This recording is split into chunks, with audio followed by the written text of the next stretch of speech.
Flexibility is not a goal, but it is a means to creating a sustainable and good outcome. So I want to talk a little bit about the reality that all of these different dimensions and where they end up takes probably about 20 years to refine. And the main reason for that is that we're not born today into this community. We've got a lot of unlearning to do with the larger culture. There's a certain amount of flux and instability. And then sometimes money will come before people, sometimes people come before money. There's also a rate of digestion where people can have a certain amount of change in their diet before going into overload and just naturally resisting whatever is new, just because it's too many changes for the conscious mind to track. And as a landscape designer and property developer, as well as someone who's achieved thousands of goals, over the past number of decades, I do have a pretty good sense of risk, of integration, of sequence, of priorities, and much like a landscape where when I'll design a whole landscape, it's important to have a vision, and then it's important to have a general sense of optimal sequence, and then things go wrong. The material you want for stage one is not available, so it's going to take 10% more time to do stage two ahead of stage one, when it's a little bit more efficient to do stage one in stage one, but the materials aren't available and you don't want to sit around doing nothing. So 90% of my work gets done early. All of it gets done on budget. And I underpromise and over-deliver. So, those principles and those traits, as well as actually caring about people and being incredibly inspired and confident in the direction, means that in some ways it's almost impossible to lose. And what I mean by that is I'm 100% confident that over the next 500 years of the species, learning how to create highly valuable, sustainable, peak living experiences with clusters of 150 to 300 people is going to be and is one of the most important sciences in the history of the species. It ties into becoming an interplanetary species. It ties into being able to sustainably manage our own planet. It ties into the most fundamental goal in the history of the species, which is high levels of sustainable well-being.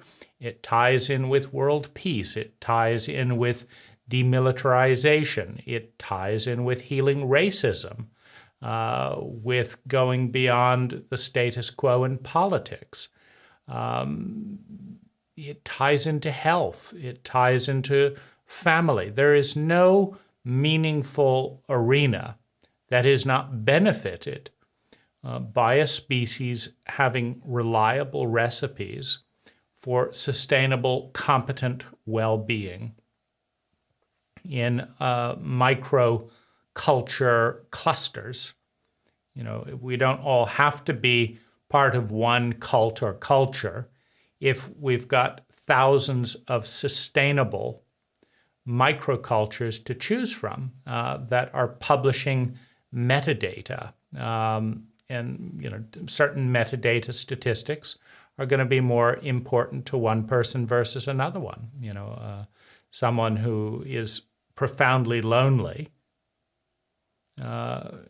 particularly as global immigration policies shift from who has the most money. Currently, you can buy residency or a passport as long as you have $2 million that's about the highest price to buy citizenship or residency anywhere. If you've got $2 million, you can be a dictator and anyone will welcome you. Around $100,000 is the low end where you can buy residency, which means that if you're the most healing, kind, honest, tree planting, educated, competent person in the world, you happen to live in this country and want to move to this other country, well, we don't allow you because you don't have, 100,000, 200,000, 500,000, a million, 2 million. And it's absurd that migrations of people is measured by dollars, however earned, rather than the impact on the country and the population. So that will change in time.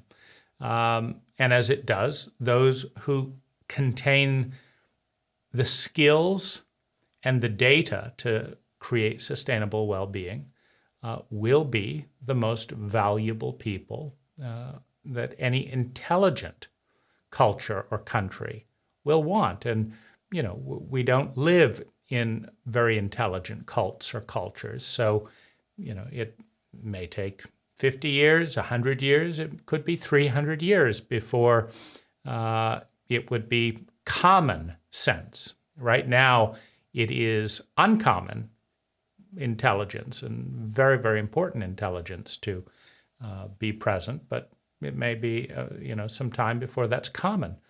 These are, incredibly important directions to move towards.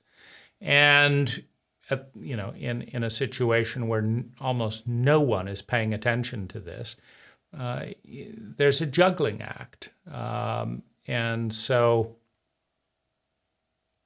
that's, and it's going to, probably start crude and rough. When you've got a lot of different logistics on a lot of different levels, there's not a lot of competency. And, I get overwhelmed easily and stressed out easily and irritable and impatient easily. And so it's probably going to start crude and rough, much like this studio. The studio that I'm filming in started crude and rough. Everything, this bit going wrong, the wire not working, why